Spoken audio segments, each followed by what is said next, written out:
At 18 years old, you hold a Maroon Beret for the first time, and it feels heavier than it should. Not because of the fabric, because of what it means. Somewhere above you, a helicopter fights its way through a mountain storm. The crew can't land. The wind is too strong. The terrain is too dangerous.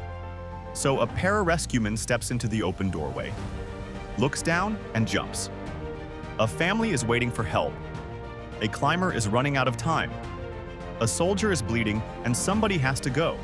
That somebody is a PJ, one of the most selective rescue specialists on Earth. Thousands volunteer. Most never make it. Because becoming a pararescueman isn't just learning medicine, or learning to jump from airplanes, or learning to dive underwater. It's surviving years of exhaustion, constant evaluation, and a training pipeline designed to find your breaking point. The beret eventually becomes one of the most respected symbols in military special operations. But first, you have to earn it. This is every level of Air Force Pararescue life. From a teenager watching rescue helicopters disappear into the mountains, to leading missions where somebody's worst day becomes your responsibility. Before you jump from a helicopter, before you dive into freezing water, before you even see the mountains you'll operate in, you must survive the first filter. Level 1 begins at the Pararescue Preparatory School. Here, everyone around you is already exceptional. Athletes, scientists, top graduates, military veterans. They all want the same thing you do. Your days start before sunrise. Running, swimming, calisthenics. Pool confidence tests, underwater drills, obstacle courses. Classroom lessons on medicine, navigation, and survival theory. And every year, some disappear. Some fail the physical tests. Some fail the academic tests. Some quit when they realize the cost is higher than the dream. Some wash out silently, leaving only empty lockers behind. You notice them when you pass the rows of abandoned gear. And for the first time, you realize the PJ pipeline doesn't care how much you want it. It only cares if you can survive it. The beret on the wall is no longer just a symbol. It's now a target. Something worth fighting for. You survive the first filter. Most people never do. For a moment, it feels like you're getting closer. Then the pool starts choosing. At level 2, the instructors stop asking whether you're motivated. They start asking whether you can stay calm when everything goes wrong. The water becomes your classroom and your enemy. You learn underwater knot tying, mask recovery, buddy breathing, equipment recovery, emergency procedures, all while your oxygen feels like it's running out. The instructors create problems on purpose. They tie knots in your air hoses, remove your mask, tangle your gear, push you toward the panic. Because panic kills people, especially underwater. And every candidate knows the same truth. The strongest guy in the room might be gone tomorrow. Not because he quit, because the water found something he couldn't control. That's where you meet Marcus, former college wrestler, built like a tank. The kind of candidate everyone assumes will make it, and for a while, he looks unstoppable. Then one day, he shoots to the surface. The instructors pull him from the pool, and you never see him in training again. Nobody celebrates surviving, because tomorrow, the water gets another chance. And for the first time, you realize something.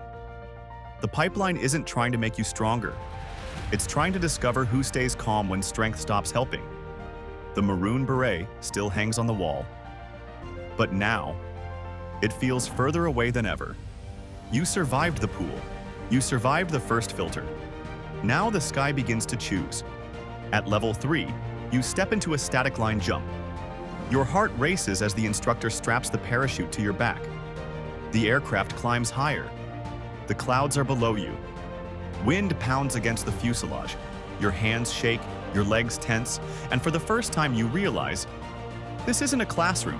This is not practice. This is the sky testing your calm, your judgment, your nerve. You learn halo and ha-ho jumps. You learn freefall control, equipment handling under extreme pressure, emergency drills at 10,000 feet. Every mistake could cost you the program, or worse, your life. you see candidates slip. Even Marcus, the wrestler you admired, hesitates mid-jump. He lands shakily. The instructors mark him down. You realize it's not the strongest, or the smartest, or the fastest. It's the one who keeps composure when everything goes wrong. The beret on the wall is no longer just a symbol. It is earned here, in the air, in freefall, in the moments when fear is stronger than your will. And you're not done yet. You survived the pool. You survived the jumps. For the first time, the Maroon Beret feels closer. Then you arrive at combat diver school. And suddenly, everything gets harder. The instructors introduce a simple rule. The ocean doesn't care who you are. It doesn't care how many push-ups you can do, how fast you run, or how badly you want the beret. Because underwater, confidence disappears quickly. At level 4, you learn military diving, underwater navigation, night operations, long-distance swims, equipment recovery, and emergency procedures that must become instinct. You spend hours beneath the surface, sometimes in clear water, sometimes where you can't see your own hands. The ocean removes certainty and replaces it with pressure. One mistake, one moment of panic, one bad decision, and the dive is over. Some candidates can't handle the isolation. Others can't handle the darkness. Some discover that fear looks very different underwater. Every week, fewer candidates stand beside you. And every week, the beret becomes more valuable. Because you're beginning to understand something. Pararescuemen aren't trained to operate in perfect conditions. They're trained to operate when conditions are at their worst. By now, you've learned how to survive the water. You've learned how to survive the sky. Now you learn how to survive yourself. At level 5, you enter SERE. Survival, evasion, resistance, escape. And for the first time in the pipeline, the instructors stop giving you answers. You're dropped into the wilderness. No rescue helicopter, no teammates, no classroom, no safety net. Just you, the terrain, and the clock. You learn how to find water, build shelter, navigate through unfamiliar territory, stay warm when temperatures drop, stay focused when exhaustion takes over. The days feel long, the nights feel longer. Food becomes a luxury. Sleep becomes a memory. Every decision matters. Every mistake costs energy you can't afford to lose. Then the exercise escalates. Now you're being hunted. The instructors become the enemy. You move through forests, across mountains, through rivers, trying to stay hidden, trying to stay ahead, trying not to quit. And that's when you discover the real purpose of SERE. It's not teaching survival, it's teaching self-control. Because fear gets louder when you're alone.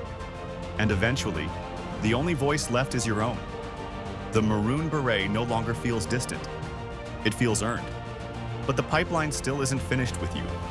You've survived the pool, the sky, the ocean, the wilderness, and you're still standing.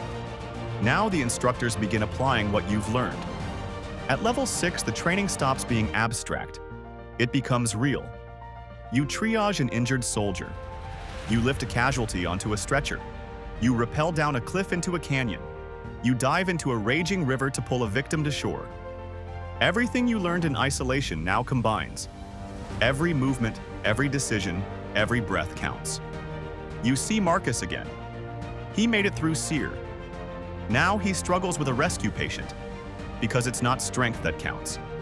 It's control, skill, and the ability to think under pressure. The top candidates start separating themselves. Some shine, others falter. The beret on the wall is no longer just symbolic. It's the badge of those who have proven they can handle the weight of a life. You lift your first patient into the helicopter. And suddenly, the dream feels tangible. The job isn't just surviving, it's saving. You've survived the pool, the sky, the ocean, the wilderness, and SERE. Now the training becomes a mission. At level 7, you are deployment ready. The helicopter lifts off. The wind pounds your gear. The terrain below is unforgiving.